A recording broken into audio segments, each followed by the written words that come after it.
এখানে মাছ চাইতেছি 3 লাখ টাকা, কে বা কারা তো ট্যাবলেট দিয়ে আমার মাছগুলো ধ্বংস বলাইছে। পুকুরের পানিতে ভাসছে হাজার হাজার মৃত মাছ। রাতের অন্ধকারে বিষ প্রয়োগ করে মেরে ফেলা হয়েছে প্রায় 3 লক্ষ টাকার মাছ।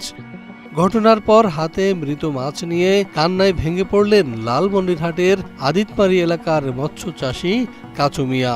কল্যাণ নিয়ে মাছ চাষি এই পুকুরে, আমি একজন অসহায় মানুষ।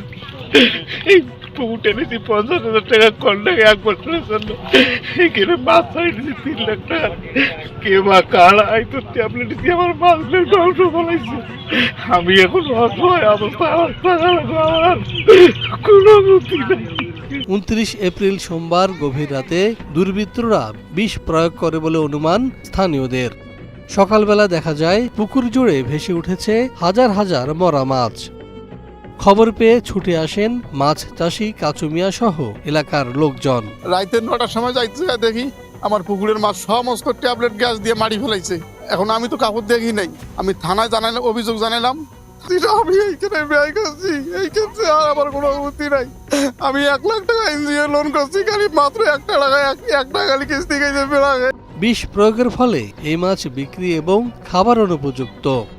তবু অনেককে দেখা যায় সেই মাছ সংগ্রহ করে বাড়িতে নিয়ে যেতে।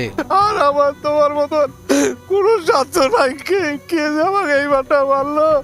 আল্লাহ, তুই এর বিচার করেছিল, মাছ ধ্বংস হয়েছে, ওই ধরে ধ্বংস হয়ে যায়। স্থানীয় একটি বেসরকারি উন্নয়ন সংস্থা থেকে ঋণ নিয়ে মাছ চাষ করেছিলেন কাচু মিয়া। চেয়েছিলেন মাছ চাষ করে ভাগ্য বদলাতে, কিন্তু এখন তিনি নিঃস্ব।